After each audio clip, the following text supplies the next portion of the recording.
Порывы шквалистого ветра до 25 метров в секунду и метеопредупреждение. Из-за непоэтичной грозы в начале мая в ряде районов области нарушено снабжение электричеством. В Кирово-Чепецке упали несколько рекламных конструкций, а для кировчан буйство стихии обернулось движением обычно совсем недвижимого имущества.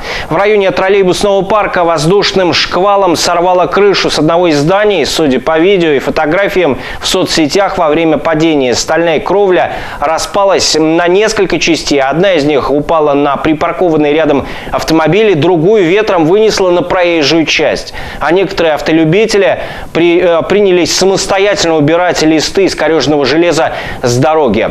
В других районах города разрушения были еще более значительными.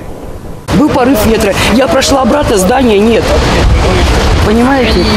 Только что оно стояло, только что.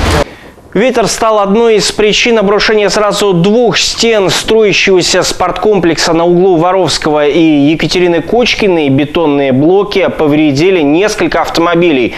Кстати, несколькими днями ранее портал kirov.ru со ссылкой на свои источники опубликовал статью, в которой указывалось на грубые нарушения технологии строительства этого объекта. Спорткомплекс, напомним, планировалось сдать в эксплуатацию уже 1 июня.